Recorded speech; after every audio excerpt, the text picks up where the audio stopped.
Amin. Jemaat, kami persilahkan duduk. Kita mulai ibadah kita dengan bernyanyi dari buku nyanyian HKBP nomor 706 ayat 1 sampai ayat 3.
Di dalam nama Allah Bapa dan nama anaknya Tuhan Yesus Kristus dan nama Roh Kudus yang menciptakan langit dan bumi.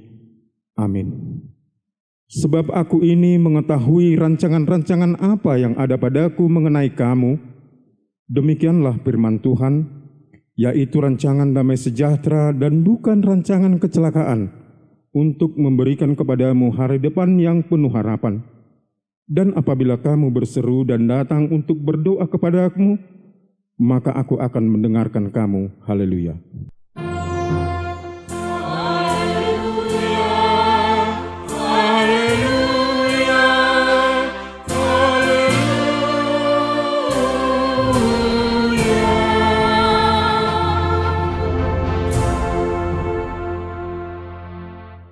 Marilah kita berdoa. Ya Tuhan Allah Bapa kami yang di surga, karuniakanlah Roh-Mu yang kudus dan berilah hikmat kebijaksanaan kepada jemaat-Mu, supaya firman-Mu yang kudus semakin nyata dan berkembang di dalam hidup kami. Jadikanlah hati hamba-Mu ini dengan penuh sukacita, memberitakan Injil keselamatan itu, agar jemaat-Mu semakin berkembang di dalam kekudusan. Kuatkanlah hati dan jiwa kami untuk tetap setia mengikut Engkau di dalam iman dan kepercayaan yang benar, oleh karena Anak-Mu Yesus Kristus Tuhan kami. Amin. Kita bernyanyi dari buku nyanyian HKBP nomor 564 ayat 1 sampai ayat 2.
Marilah kita dengar hukum Tuhan, yaitu hukum yang kelima sampai hukum yang ke-10. Hukum yang kelima, hormatilah ayah dan ibumu, supaya lanjut umurmu di bumi yang diberikan Tuhan Allahmu kepadamu. Hukum yang ke-6, jangan membunuh. Hukum yang ke-7, jangan berzina. Hukum yang ke-8, jangan mencuri.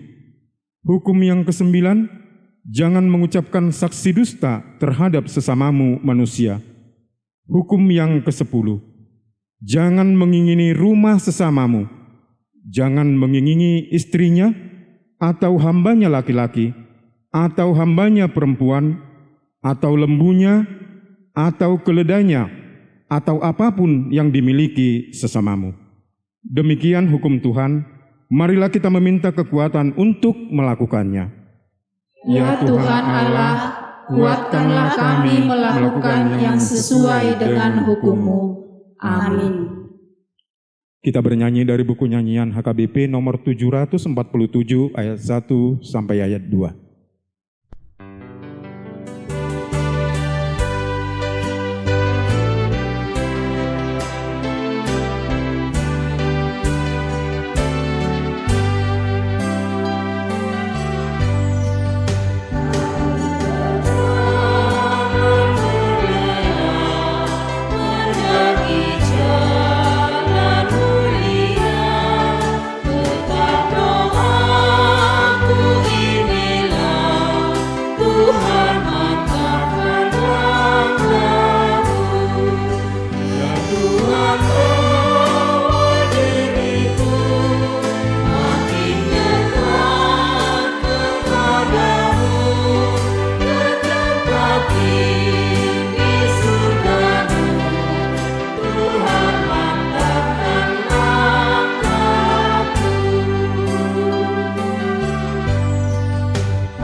Marilah kita mengaku dosa kita berdoa.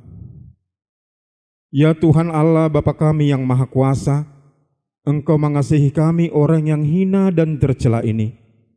Kami datang ke hadapan-Mu mengaku segala dosa dan kesalahan kami.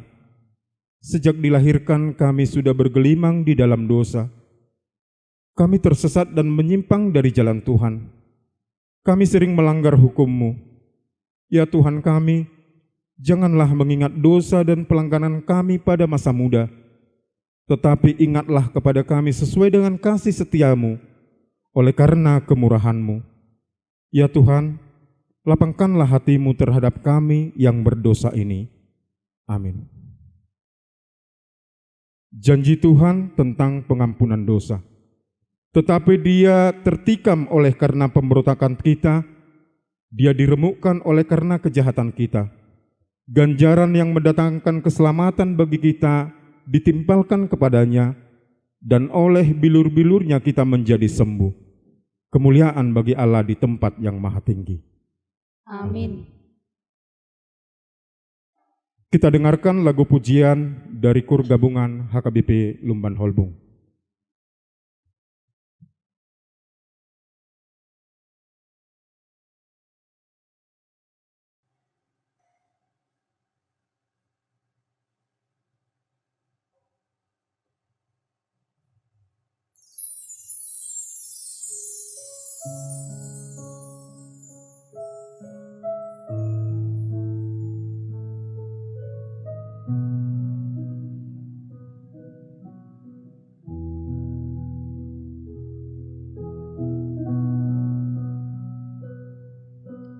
Saya puji Yesus, urang ganggu rohani, nang dihagogotani, ikon haposanui.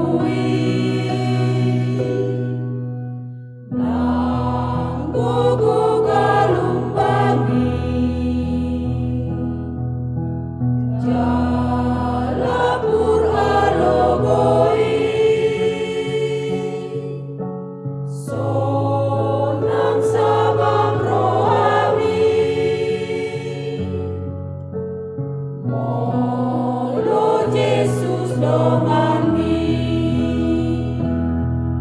molo jun rohami di malisi dalanami, nang alotu rohami aposi Yesus Tuhanmi, Yesus domanariho dengan sude bahenoni, Yesus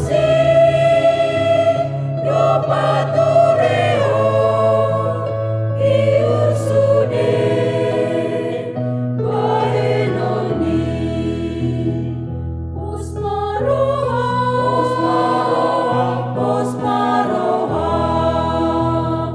usmaroha, usmaroha, usmaroha.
Kita bernyanyi dari buku nyanyian HKBP nomor 699 ayat 1 hingga ayat 2.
Marilah kita dengar firman Tuhan, epistel yang ditetapkan untuk Minggu Eksaudi ini, tertulis dalam Matius pasal ke-13, ayat 10 hingga ayat 17. Maka datanglah murid-muridnya dan bertanya kepadanya, "Mengapa engkau berkata-kata kepada mereka dalam perumpamaan?" Jawab Yesus, "Kepadamu diberi karunia untuk mengetahui rahasia kerajaan surga, tetapi kepada mereka tidak. Karena siapa yang mempunyai kepadanya akan diberi, sehingga ia berkelimpahan. Tetapi siapa yang tidak mempunyai, apapun juga yang ada padanya akan diambil daripadanya.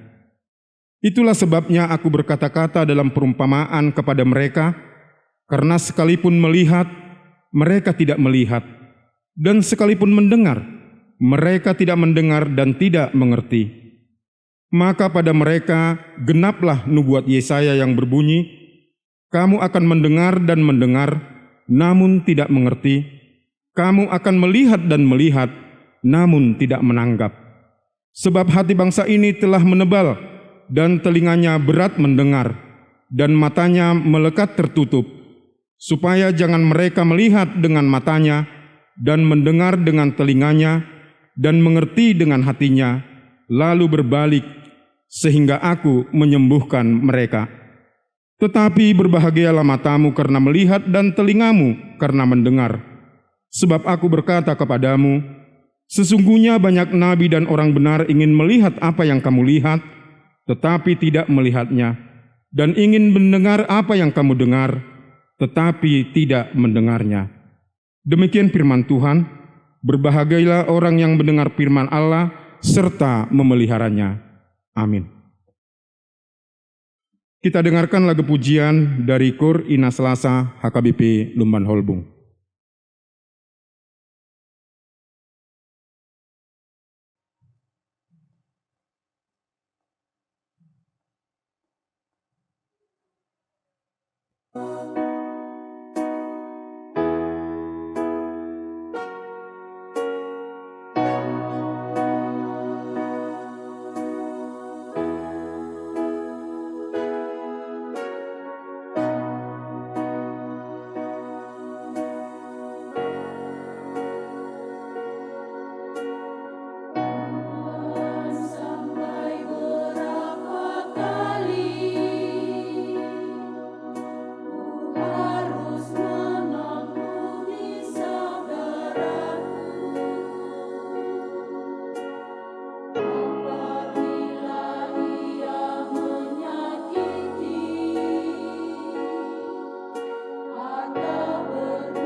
Kita bernyanyi dari buku nyanyian HKBP nomor 701, ayat 1 dan ayat 2.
Marilah kita bersama-sama mengaku iman kepercayaan kita sebagaimana teman-teman seiman di seluruh dunia. Kita bersama-sama mengucapkannya. Aku percaya kepada Allah Bapa yang Maha Kuasa, Khalik langit dan bumi. Aku percaya kepada Yesus Kristus, Anaknya yang tunggal, Tuhan kita, yang dikandung daripada Roh Kudus, lahir dari anak darah Maria, yang menderita sengsara di bawah pemerintahan Pontius Pilatus, disalibkan, mati dan dikuburkan, yang turun ke dalam kerajaan maut.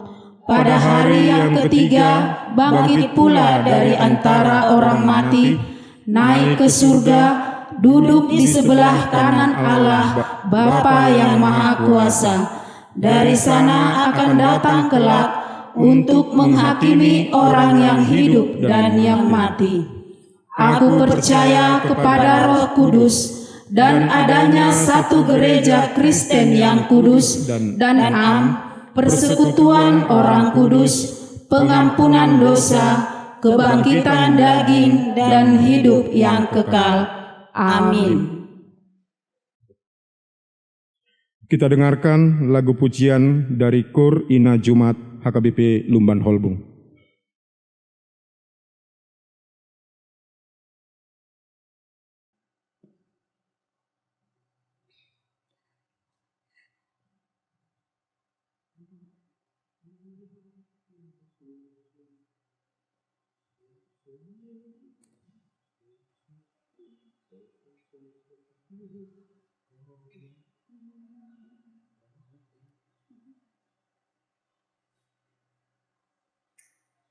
Kalaku cari damai, hanya ku dapat dalam Yesus.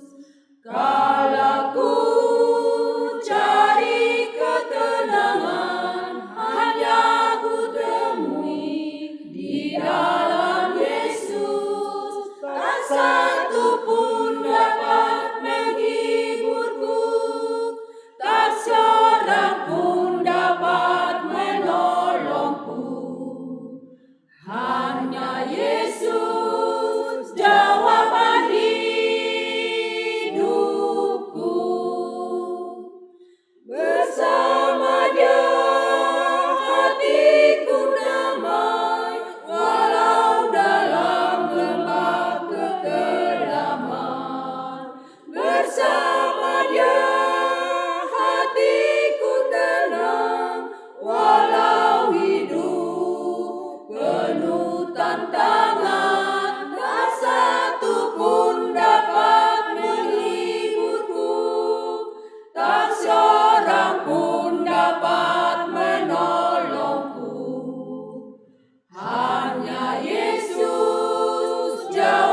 Kita bernyanyi dari buku nyanyian HKBP nomor 826 ayat 1 dan ayat 2.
Kita bersatu di dalam doa.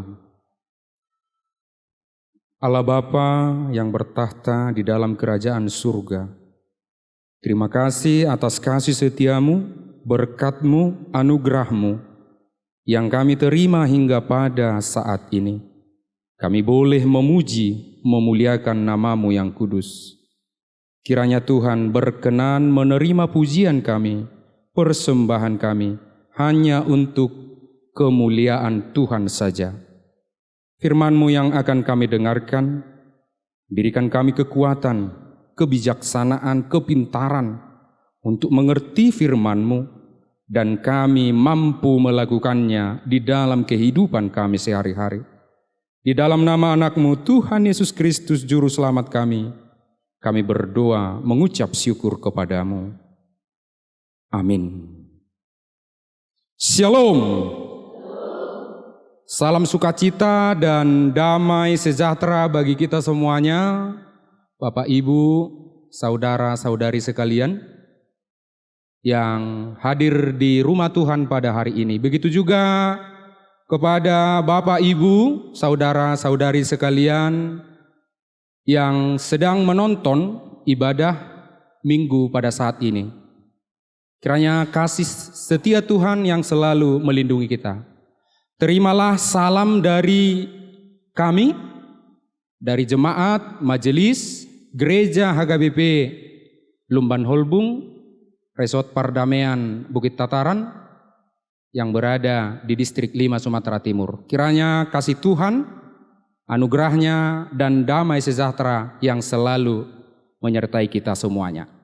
Nas khotbah pada Minggu Eksaudi saat ini tertulis dalam kitab Mazmur pasal yang pertama, ayat yang pertama sampai dengan ayat yang ke-6. Saya akan membacakannya bagi kita semuanya. Jalan orang benar dan jalan orang fasik. Berbahagialah orang yang tidak berjalan menurut nasihat orang fasik, yang tidak berdiri di jalan orang berdosa, dan yang tidak duduk dalam kumpulan pencemooh, tetapi yang kesukaannya ialah Taurat Tuhan, dan yang merenungkan Taurat itu siang dan malam. Ia seperti pohon yang ditanam di tepi aliran air, yang menghasilkan buahnya pada musimnya, dan yang tidak layu daunnya, apa saja yang diperbuatnya berhasil. Bukan demikian orang fasik. Mereka seperti sekam yang ditiupkan angin. Sebab itu orang fasik tidak akan tahan dalam penghakiman. Begitu pula orang berdosa dalam perkumpulan orang benar. Sebab Tuhan mengenal jalan orang benar, tetapi jalan orang fasik menuju kebinasaan. Saudara-saudari, Bapak Ibu sekalian yang dikasihi Tuhan, dalam kehidupan manusia ini ada minimal atau secara umum 4 kecerdasan yang harus manusia miliki. Yang pertama dikatakan IQ, Intelligent Quotient. Ini merupakan kecerdasan pikiran yang bertumpu kepada otak manusia dan untuk berpikir menyelesaikan berbagai macam persoalan. Biasanya kecerdasan ini dipakai untuk mengukur tolak ukur kecerdasan beberapa orang, sehingga ada yang mengatakan kecerdasan IQ-nya 400, 300, dan lain sebagainya. Ini adalah kecerdasan yang harus dimiliki manusia itu. Intelligent quotient, kecerdasan pengetahuan, pikiran. Yang kedua, EQ, emotional quotient. Kecerdasan emosi, kemampuan manusia dalam mengelola perasaan dan emosi. Apabila dia berhasil mengelola ini, maka dia sudah sampai ke level dia sudah mampu mengelola kecerdasan emosionalnya. Sebagai contoh, apabila seseorang telah mengalami keberhasilan, apabila dia memiliki euforia yang berlebihan, maka dia belum mampu mengolah kecerdasannya. Apabila seseorang memiliki goncangan kehidupan, permasalahan dalam hidupnya, sehingga dia menjadi lemah, sehingga dia menjadi putus asa, larut dalam kesedihan, tidak ada daya tarik lagi untuk hidup, dia juga tidak mampu mengolah emosionalnya. Yang ketiga, kecerdasan SQ, spiritual quotient. Ini adalah kecerdasan spiritualitas. Kecerdasan mengerti, mengenal akan Tuhan yang dia imani. Yang keempat yaitu kecerdasan untuk beradaptasi. Ini sangat perlu bagi manusia. Dimanapun dia berada, di situasi manapun dia tinggal, dia mampu beradaptasi, menyesuaikan hidupnya dengan lingkungan di sekitar tanpa terpengaruh dengan keburukan dalam lingkungan itu. 4 kecerdasan ini secara umum harus manusia miliki, Bapak Ibu sekalian. IQ, emotional quotient, spiritual quotient, dan begitu juga kecerdasan beradaptasi. Apabila dari 4 kecerdasan ini ada yang lebih dominan, ada yang redup atau mati, tidak berkembang, maka akan menimbulkan berbagai macam gejalanya dalam kehidupan manusia. Seperti Albert Einstein pernah mengatakan, ilmu pengetahuan tanpa agama lumpuh. Agama tanpa ilmu pengetahuan buta. Jadi, apabila manusia hanya memiliki kecerdasan pikiran saja, intelijen saja, dia tidak memiliki kecerdasan emosional, kecerdasan spiritual, maka itu dianggap lumpuh. Apabila juga manusia hanya mabuk rohani, mabuk spiritualitas, kecerdasannya dibelakangkan, emosionalnya dibelakangkan, dia hanya mabuk rohani, mabuk spiritualitas, maka ini juga seperti Albert Einstein tadi mengatakan, buta. Karena ilmu pengetahuan, logika, itu juga anugerah Tuhan. Sehingga kecerdasan ini harus tumbuh bersama-sama dalam kehidupan manusia. Dia harus memiliki kecakapan dalam berpikir, dia harus memiliki kecakapan dalam mengelola emosionalnya, dia juga harus memiliki keunggulan dalam spiritualitas terhadap Tuhannya. Dan dia juga harus memiliki kecerdasan untuk beradaptasi. Apabila manusia memiliki kemampuan yang 4 tadi, maka yang dikatakan nas kita pada saat ini, maka kita akan berbahagia, Bapak, Ibu, saudara-saudari sekalian. Nas kita mengatakan, berbahagialah orang yang tidak berjalan menurut nasihat orang fasik. Berarti dia sudah tahu melihat mana yang buruk, mana yang baik, dan dia mampu menempatkan posisinya dalam situasi yang benar. Apabila kecerdasan yang 4 tadi memang bertumbuh di dalam diri seseorang. Terlebih kecerdasan spiritualitas, keimanan seseorang. Karena dia sudah memiliki kecerdasan tersebut, maka dia akan suka dan senang akan firman Tuhan seperti ayat yang kedua. Tetapi yang kesukaannya ialah Taurat Tuhan, firman Tuhan. Tidak mungkin orang fasik, orang berdosa, orang pencemooh seperti ayat yang pertama, kesukaannya Taurat Tuhan, firman Tuhan, itu tidak mungkin. Mereka akan sangat terganggu apabila berhadapan dengan firman Tuhan. Apabila Bapak, Ibu, saudara-saudari sekalian sudah terganggu dengan mendengar lagu persembahan untuk Tuhan, pujian untuk Tuhan, berdoa untuk Tuhan sudah tidak ada lagi, hati-hati. Apakah Bapak, Ibu, saudara-saudari sekalian sudah jatuh kepada ayat yang pertama? Jadi orang yang berbahagia, yang memiliki kecerdasan, dia akan memiliki kesukaan akan Taurat Tuhan, firman Tuhan, dan merenungkan Taurat itu siang dan malam.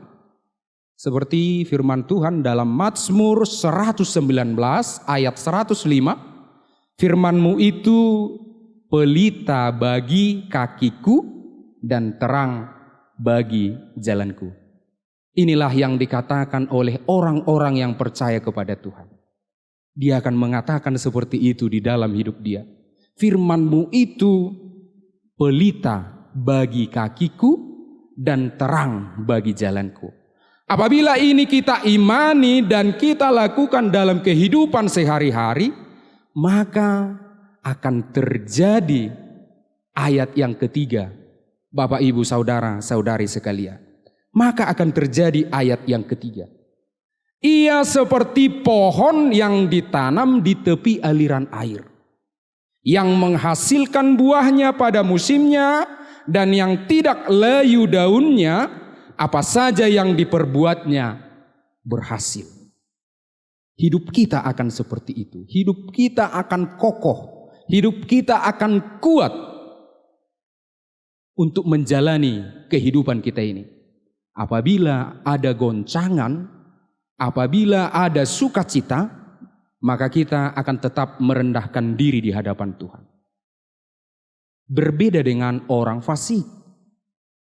apabila sukacita, keberhasilan menghampiri dia, maka dia akan jatuh kepada kesombongan, kecongkakan, meninggikan hati, merendahkan orang lain. Tetapi orang yang mengandalkan Tuhannya, kecerdasan spiritualitasnya unggul, apabila keberhasilan menghampiri dia, sukacita datang kepada dia, berkat Tuhan datang kepada dia, maka dia akan tetap rendah hati. Maka dia akan tetap mengucap syukur kepada Tuhan. Begitu juga sebaliknya, apabila goncangan kehidupan datang, angin yang keras datang, bertubi-tubi datang pencobaan kepada dia, karena dasarnya sudah jelas, firman Tuhan pelita bagi kakinya dan terang bagi jalannya, maka dia akan kokoh seperti ayat yang ketiga tadi. Dan yang tidak layu daunnya, apa saja yang diperbuatnya berhasil. Tetapi orang fasik, dia hanya menginginkan yang enak-enak saja. Dia hanya menginginkan berkat Tuhan saja. Dia tidak menginginkan tantangannya. Dia hanya menginginkan berkat saja datang dalam hidupnya. Padahal kita meyakini tantangan itu membuat iman kita semakin kuat.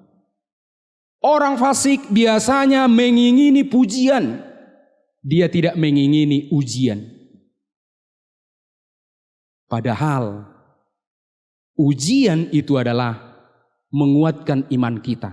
Supaya kita mengenal siapa diri kita. Mengenal siapa Tuhan kita yang menolong kita dalam segala ujian. Tidak ada dalam kisah Alkitab yang percaya kepada Tuhan, hamba-hamba Tuhan yang tidak mengalami ujian, Bapak Ibu, saudara-saudari sekalian. Tidak ada. Semua menghadapi pencobaan hingga kematian menghampiri dia. Kita lihat Musa, dia menghadapi cobaan. Kita lihat Ayub, dia sangat menderita. Tetapi itu diperbuat bagi dirinya sebagai ujian untuk menguatkan imannya. Saya tidak tahu apa pergumulan Bapak, Ibu, saudara-saudari sekalian. Berbagai macam pergumulan kita. Ada dari diri sendiri, dari keluarga kita, anak-anak kita, sanak saudara kita, pekerjaan kita, ekonomi, budaya, adat kita. Itu tidak lebih besar daripada anugerah Tuhan, kasih Tuhan. Tetapi orang fasik menganggap itu lebih besar. Tetapi orang yang mengandalkan Tuhan, dalam hidupnya dia akan mengatakan, Tuhanku lebih besar dari segala pergumulan yang ada datang pada diriku. Kemudian orang fasik di ayat yang keempat dikatakan, bukan demikian orang fasik. Seperti ayat yang ketiga, mereka seperti sekam yang ditiup angin. Di Kamus Besar Bahasa Indonesia, Bapak, Ibu, saudara-saudari sekalian, orang fasik artinya di dalam Kamus Besar Bahasa Indonesia, tidak peduli terhadap perintah Tuhan. Buruk kelakuannya, jahat. Itu pengertian orang fasik di dalam Kamus Besar Bahasa Indonesia. Tidak akan tahan dengan tantangan dan ujian. Dia seperti sekam yang ditiup angin terombang-ambing. Hidupnya seperti itu. Dia akan selalu gelisah dalam hidupnya. Tetapi orang yang kesukaannya firman Tuhan, membuat firman Tuhan menjadi pelita bagi kakinya dan terang bagi jalannya. Apapun yang menghadapi, apapun yang datang dalam hidupnya, dia akan tetap kokoh, kuat dan tidak layu daunnya. Dan dia pada akhirnya akan berhasil seperti orang-orang yang percaya, yang mengimani bahwa pada akhirnya hidup orang beriman itu akan berhasil. Akan berhasil. Kemudian dikatakan juga orang fasik itu di ayat yang kelima, orang fasik tidak akan tahan dalam penghakiman, tidak akan tahan dalam ujian. Dia akan putus asa, dia akan depresi, dia akan stres. Karena dia hanya mengandalkan intelligent question, kecerdasan pikiran, pusatnya otak. Dia tidak mengandalkan kecerdasan spiritualitas, dia tidak mengandalkan kecerdasan emosional. Maka dia akan merasa terombang-ambing dalam hidupnya, tidak jelas arahnya. Tidak jelas arahnya. Bapak Ibu sekalian, saudara-saudari yang dikasihi Tuhan. Apabila ciri-ciri yang dua tadi ada dalam kehidupan kita, ciri-ciri orang yang benar dan ciri-ciri orang yang berjalan dalam orang fasik, maka kita sudah mampu melihat arah mana yang kita harus ikuti. Orang beriman dia harus mengikuti suara Tuhan, suara hati. Karena Roh Kudus itu tinggal di dalam hati nurani, sunaidesis. Saya ingin mengakhiri khotbah ini dengan sebuah kisah. Ada seorang anak laki-laki yang lahir di tengah keluarga yang dikatakan kehidupan mereka berkecukupan. Dalam bahasa sehari-hari termasuk orang kaya. Dia hidup dalam situasi tersebut dan dia disekolahkan, diberikan pendidikan yang terbaik, dan anak ini pun bertumbuh dengan baik sesuai ukuran orang tuanya dan ukuran manusia pada saat itu.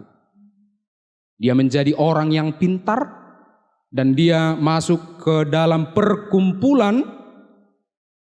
Ada kelompok organisasi, dia masuk ke perkumpulan itu dan dia juga terpilih sebagai salah seorang petinggi dari perkumpulan itu.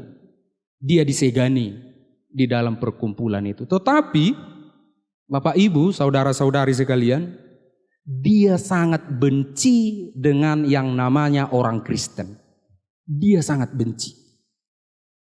Akibat kebencian yang tertanam di dalam hati dan pikirannya, apabila itu selalu dipupuk, maka akan menimbulkan tindakan. Dan dia sudah sampai ke level tindakan.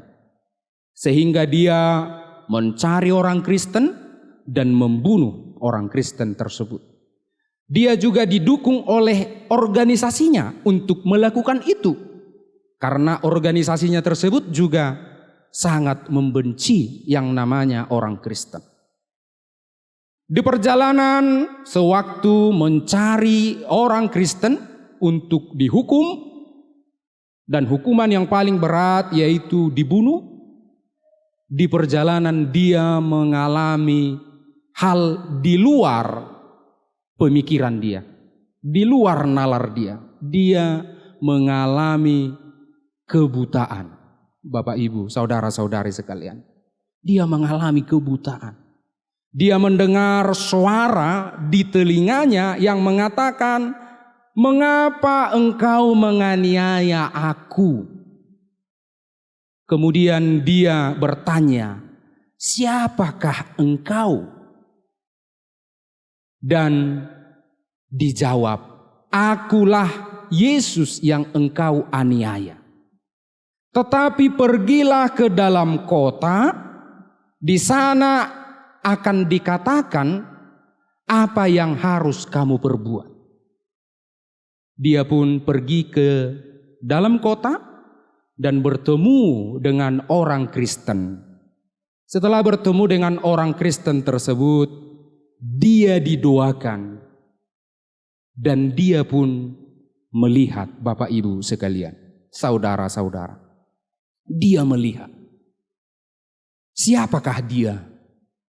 Mungkin Bapak Ibu sudah menduga-duga atau berpikir tadi mungkin arahnya ini yang bernama ini. Dia adalah Saulus yang menjadi Paulus. Di jalan Damsyik dia mengalami yaitu pengalaman rohani perjumpaan dengan Tuhan. Saya yakin kita semua juga sudah pernah merasakan pengalaman rohani berjumpa dengan Tuhan. Baik dalam pergumulan, baik dalam sukacita. Kita sudah pernah mengalami itu.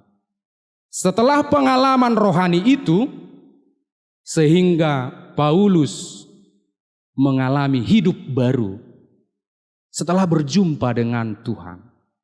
Hidup baru dan dia memberikan hidupnya ini untuk pelayanan kepada Tuhan. Sampai dia meninggal dunia. Apabila kita mengingat Filipi 1 ayat 21.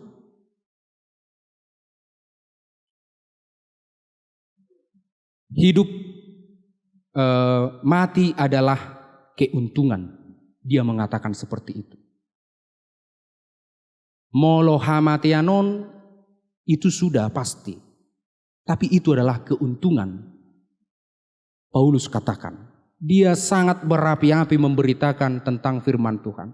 Dia pertama-tama mengandalkan apa yang dia ketahui. Tetapi setelah bertemu dengan Tuhan, pengetahuannya tidak ada apa-apanya di hadapan Tuhan. Begitu juga kita semuanya, Bapak Ibu, saudara-saudari sekalian. Seperti topik minggu kita pada hari ini, kebahagiaan orang benar. Kebahagiaan orang benar bukan harta, bukan jabatan, bukan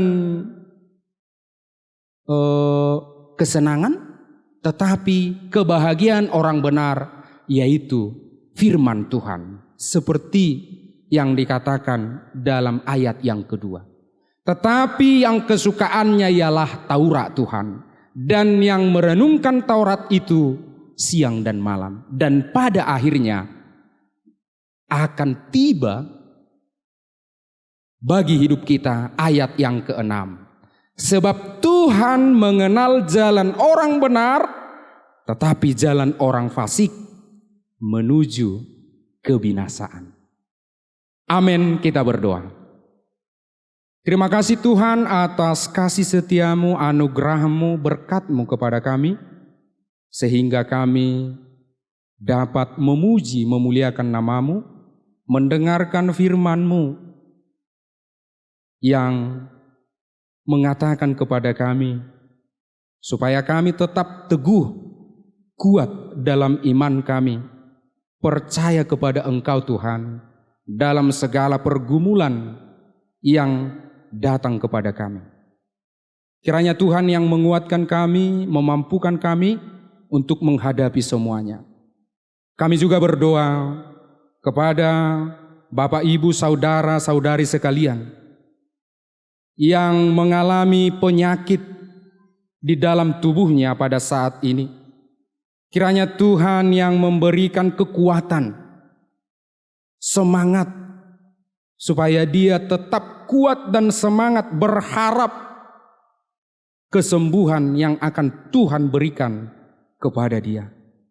Yang mengalami pergumulan di tengah rumah tangga, pekerjaan, sanak saudara, dan lain sebagainya Tuhan.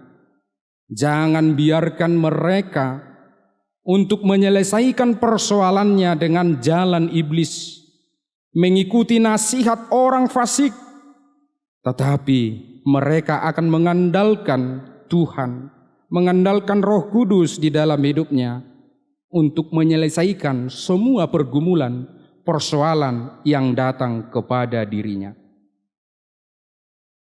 Sebentar lagi kami akan mengakhiri ibadah kami. Kami akan memberikan persembahan kami kepada Tuhan. Kiranya Tuhan berkenan menerima persembahan kami untuk kemuliaan nama-Mu dan untuk pelayanan gereja-Mu.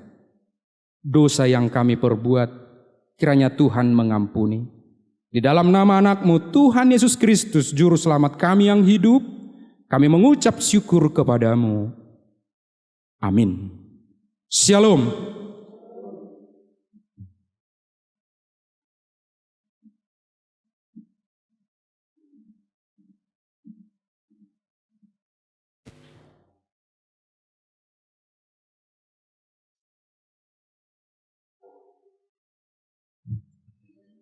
Kita bernyanyi dari buku nyanyian HKBP nomor 248 ayat 1 dan ayat yang selanjutnya.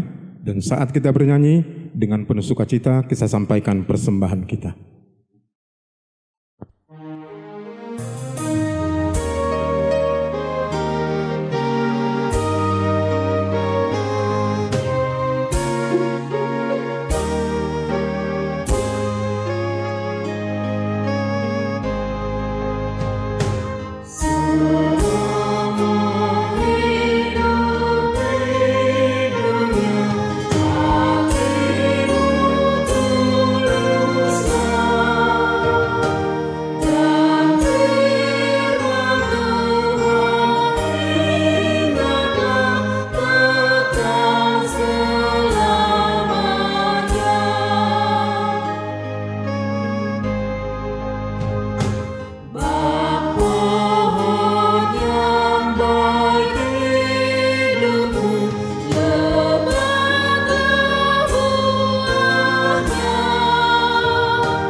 Ayat yang ketiga sambil kita bangkit berdiri.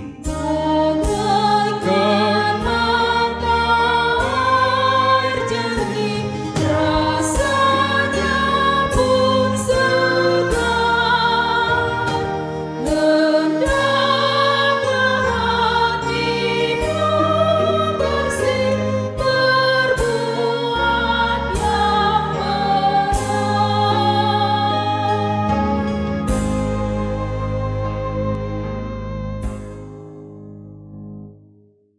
Marilah kita berdoa untuk menyerahkan persembahan kita kepada Tuhan.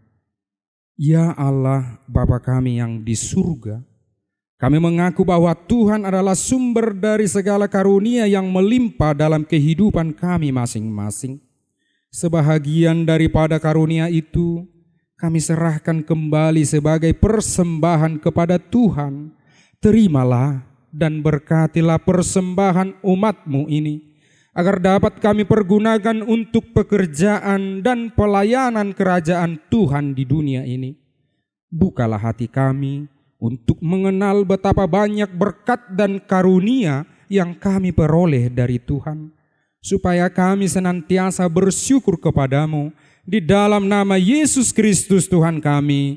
Amin. Tuhan karunia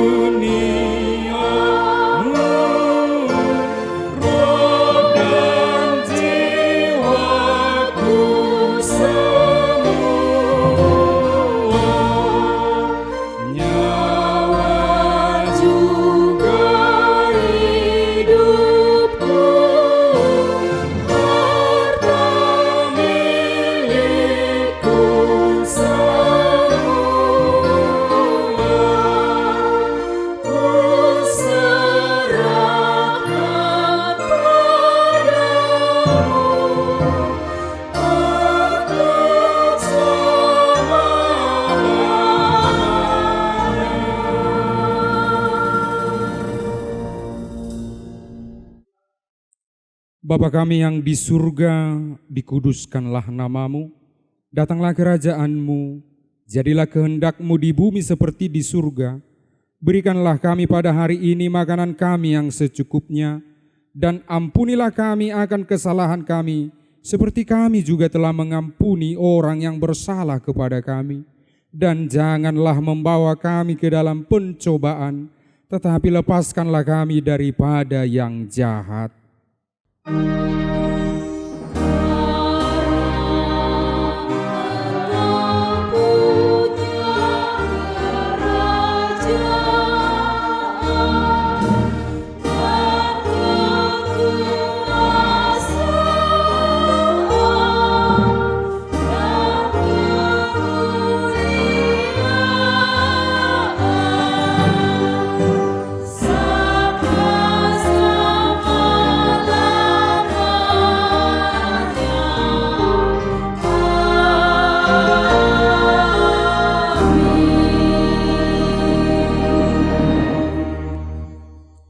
Tuhan memberkati kita dan melindungi kita. Tuhan menyinari kita dengan wajah-Nya dan memberi kita kasih karunia. Tuhan menghadapkan wajah-Nya kepada kita dan memberi kita damai sejahtera. Amin.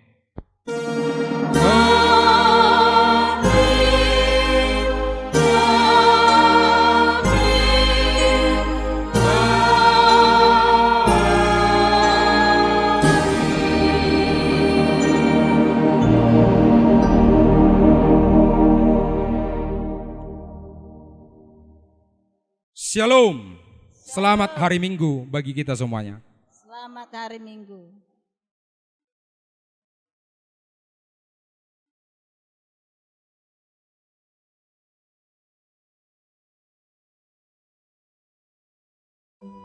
Shalom Horas. Di sini kami sekarang Parhalado HKBP Lumban Holbung, Resort Perdamaian Bukit Tataran. Saya sendiri calon pendeta Jeremia Aritonang, sarjana teologia, dan di samping saya Amang Situa LP Sinaga, di samping saya Amang Situa Ergultom, di samping saya yang di samping lagi Amang Situa M Nenggolan. Jadi kami ingin memberitahukan gambaran umum tentang gereja kita HKBP Lumban Holbung. Gereja kita HKBP Lumban Holbung berada di dusun atau desa Lumban Holbung, Desa Pagar Pinang, Kecamatan Jorlang Hataran, Kabupaten Simalungun, Provinsi Sumatera Utara. HKBP Lumban Holbung dulunya mekar dari gereja HKBP Perdamaian Bukit Hataran pada tahun 1971. Dengan kesepakatan jemaat dan majelis gereja disepakati hari lahirnya gereja HKBP Lumban Holbung pada tanggal 25 Desember 1971.